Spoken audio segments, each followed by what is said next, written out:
ఓం శ్రీ లలితాదేవ్యై నమః. లలితా సహస్రనామ స్తోత్రంలో 36వ శ్లోకం. మూలమంత్రాత్మిక మూలకూటత్రయ కళేవరా కులామృతైకరసిక కుల సంకేత పాలిని. ఈ స్తోత్రంలో 4 మంత్రాలున్నాయి. మూలమంత్రాత్మికాయై నమః పంచదశి మంత్రము. సూక్ష్మ శరీరముగా గల దేవికి నమస్కారములు. మంత్రంలోని 3 భాగాలకు మూలాధారం పరమేశ్వరిలోని మూలశక్తి. ఆ శక్తి కుండలిని రూపంలో ప్రతి వ్యక్తిలోనూ నిక్షిప్తమై ఉంటుంది. ఓం మూలకూటత్రయ కళేబరాయై నమః.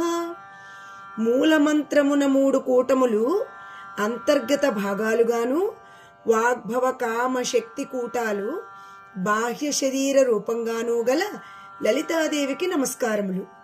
ఓం కులామృతైకరసికాయై నమః. మూలాధార చక్రం నుండి సహస్రారం వరకు 7 చక్రాలున్నాయి. మూలాధారంలో నిక్షిప్తమై ఉన్న కుండలిని శక్తి ప్రేరేపించబడి సహస్రారానికి చేరే స్థితిలో 6 చక్రాలు కలుస్తాయి. ఈ కలయిక స్థానం కులం. ఆజ్ఞాచక్రం పైన సోమ చక్ర కూడలి అక్కడి నుండి అమృతం వర్షిస్తుంది. అదే కులామృతం, ఆనందామృతం. అటువంటి కులామృతంతో జాలువారుతున్న శక్తిమాతకు నమస్కారములు. నిత్య చైతన్య స్వరూపుడైన శివుని పర్యంకమును మాత చేరి ఆ చైతన్యామృతాన్ని ఆస్వాదిస్తున్న దేవికి నమస్కారములు. జ్ఞాత, జ్ఞేయము, జ్ఞానము వీటిని త్రిపుటి అంటారు. ఈ త్రిపుటిని కులంగా గ్రహిస్తే ఆ కలయిక వల్ల జ్ఞానం అనే అమృతం వస్తుంది. శ్రీదేవిని జ్ఞానామృతాన్ని ప్రసాదించేదిగా తీసుకొని వచ్చును. ఓం కుల సంకేత పాలిన్యై నమః.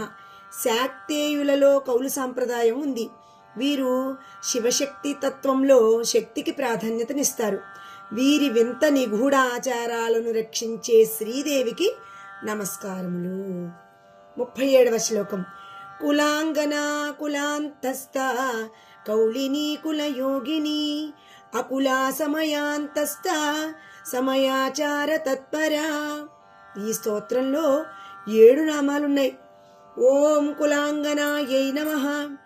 పాతివ్రత్యాది సుగుణములు గల వంశమున పుట్టినది. కులాంగన శివపర్యంకమును విడుచుటకు ఇష్టపడిన దేవి కులాంగన. శివశక్తి స్వరూపంలో శక్తి భాగము స్త్రీ భాగము. కుండలిని శక్తిని కౌలాచారంలో కులాంగన. అటువంటి దేవికి నమస్కారములు. కౌల మార్గంలో శక్తికి ప్రాధాన్యతనిస్తారు. కుండలిని శక్తి సహస్రారం చేరి శివపర్యంకం చేరడం మోక్షంగా గ్రహిస్తారు. ఓం కులాంతస్థాయై నమః. కుల యొక్క అంతస్థానము కౌల మార్గంలో అత్యంత సత్యస్వరూపిణి అయిన దేవి శివతత్వానికంటే శక్తిమాతకు ప్రాధాన్యతనిస్తుంది. కౌల మార్గం అటువంటి సత్స్వరూపిణి అయిన దేవికి నమస్కారములు. మాతృమానమీయముల మధ్యస్థానమైన మానస్థానమందున్న దేవికి నమస్కారం. మాతృస్థాన రూపిణికి నమస్కారములు. ఓం కౌలిన్యై నమః. కౌల సాంప్రదాయంలో పూజించబడే దేవిని కౌలిని అంటారు. కుల, అకుల వీటి అనుసంధానం కౌలం. అటువంటి కౌలినీ దేవికి నమస్కారములు. ఓం కులయోగిన్యై నమః. కాలమందు సంబంధము గలది కులయోగిని. కాలంతో మమేకమై ఉన్న దేవి సృష్టి లయాలు కాలముతో మార్పుతో కూడినవి. ఆ విధంగా దేవి కులయోగిని. అటువంటి దేవికి నమస్కారములు. ఓం అకులాయై నమః. దేవి అవ్యక్త స్థితిలో అకుల శివునితో లీనమై ఉంటుంది. ఆవిడ కులము లేనిది. కాలమునకు అతీతముగా ఉన్న దేవి స్థితి అకుల. కులము సుషుమ్నానాడి.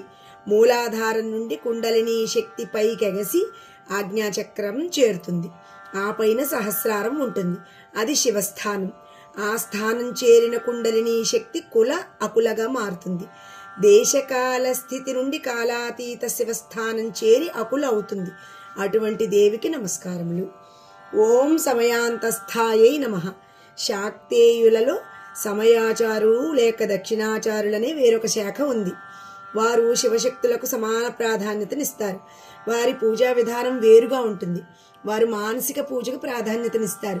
దేవిని కౌలాచారులు పూజిస్తారు, సమయాచారులు పూజిస్తారు.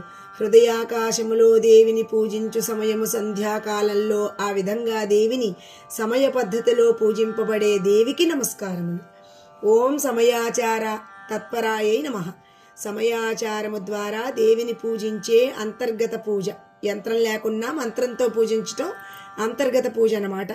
అందు అత్యంత ప్రీతిగల దేవికి నమస్కారములు. అంటే మనం మంత్రంతో పూజించడం వల్ల ఆ దేవి అనుగ్రహం సులభంగా కలుగుతుంది అని చెప్తున్నారు ఈ శ్లోకంలో. ఓం నమః శివాయ.